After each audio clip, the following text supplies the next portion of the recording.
मिट्टी दा पुतला मिट्टी नूं रोंदा। ਅਸੀਂ ਵਜੂ ਕਰਨ ਲੱਗੇ ਹਾਂ। ਉਹ ਜੀ ਉਹਨਾਂ ਨੇ ਫਿਰ ਸ਼ੁਰੂ ਕਰਤਾ ਪਟੜੀ ਪਰੀ ਮਾਰਨਾ।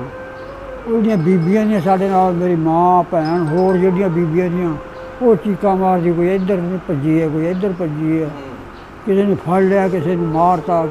ਮੈਂ ਕੋਲ ਪਿੰਡ ਸਾ ਜਿਵੇਂ ਆ ਡੇਰਾ ਨਾ, ਇਸ ਤਰ੍ਹਾਂ ਮੈਂ ਗਿਆ, ਮੈਂ ਮੈਨੂੰ ਕਹੀ ਦੇ ਦਿਓ, ਮੇਰੀ ਬਾਲ ਦਾ ਫੌਤ ਹੋ ਗਈ ਅਤੇ ਮੈਂ ਟੋਆ ਕੱਢ ਲਾਂ। ਕਬਰ ਤਾਂ ਉੱਥੇ ਕਿਹਨੇ ਕੱਢਣੀ ਸੀ। ਉਹ ਕਹਿਣ ਲੱਗੇ ਭਾਈ ਅੱਗੇ ਮਹਾਜਰ ਆਉਂਦੇ ਨੇ ਅਤੇ ਕਈਆਂ ਲੈ ਕੇ ਜਿਹੜੀ ਚੀਜ਼ ਦਿੰਦੇ ਉਹ ਲੈ ਜਾਂਦੇ ਨੇ, ਮੁੜ ਕੇ ਦਿੰਦੇ ਨਹੀਂ। ਅਸੀਂ ਤਾਂ ਉਸ ਪਿੰਡ ਦੇ ਬਸਿੰਦੇ ਨੇ।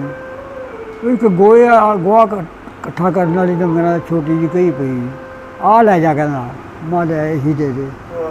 ਅਤੇ ਪਿੰਡ ਸਾਡੇ ਢੱਡਰੀ ਨੂੰ ਪਤਾ ਲੱਗਿਆ ਵੀ ਇਸ ਤਰ੍ਹਾਂ ਕਰਕੇ 100 ਕੈਮ ਸਿੱਖ ਪੈ ਗਏ। ਅੱਛਾ, ਜਥਾ ਪੈ ਗਿਆ ਸਿੱਖਾਂ ਦਾ। ਉਹ ਕਿਹੜੀ ਬਰਾਦਰੀ ਦਾ ਪਿੰਡ ਸੀ ਜ਼ਿਆਦਾ?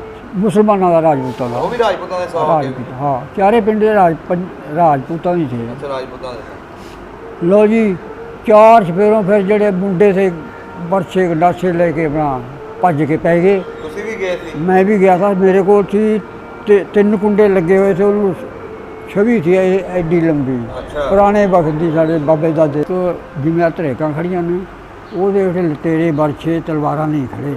ਅੱਛਾ। ਉਹਦੇ ਵਿੱਚ ਸਾਡੇ ਪਿੰਡ ਦੇ 2 ਚੂੜੇ ਸੀ। ਤੁਹਾਡੇ ਪਿੰਡ ਦੇ? ਸਾਡੇ ਪਿੰਡ ਦੇ ਪਿਛਲੇ ਢੱਡਰੀ ਦੇ। ਕੀ ਨਾਂ ਸੀ ਉਹਨਾਂ ਦੇ?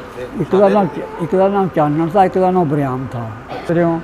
ਉਹਦੇ ਬੇਲਾ 'ਚ ਵੜ ਕੇ ਨਾ, ਉਹ ਖੂਹ ਦੇ ਵਿੱਚ ਬੈਠ ਗਿਆ। ਕੱਚੀ ਕੁਹਾਰ ਸੀ, ਟਾਪਟਾ ਕੋਈ ਨਹੀਂ ਲੱਗੀ, ਜਿਹਨੂੰ ਪਾਣੀ ਥਾ ਉਹਦੇ ਵਿੱਚ। ਉਹਦੇ ਵਿੱਚ ਬੈਠ ਗਿਆ। ਉਹ ਮੈਂ ਫਿਰਦਾ ਤੁਰਦਾ ਉਹਨਾਂ ਬੇਲਾਂ 'ਚ ਜਾ ਵੜਿਆ। ਮੈਂ ਝਾਤੀ ਮਾਰੀ, ਉਹ ਵਿੱਚ ਬੈਠਿਆ। ਮੈਂ ਜੀ ਕੰਢੇ 'ਤੇ ਖਲੋ ਕੇ ਉਹਦੇ ਮਾਰੇ ਗਿਆ ਨਾ, ਇਸ ਤਰ੍ਹਾਂ ਟੱਪ। ਉਹ ਗੰਡਾਸੀ ਦਾ ਜਿਹੜੀ ਛਵੀ ਕੋਲ ਸੀ, ਉਹਦੀ 8 ਉਂਗਲੀਆਂ ਇਸ ਤਰ੍ਹਾਂ ਲੈ ਗਈਆਂ ਅਤੇ ਚੀਰਾ ਵੀ ਕੋਈ ਵੱਢਿਆ ਗਿਆ।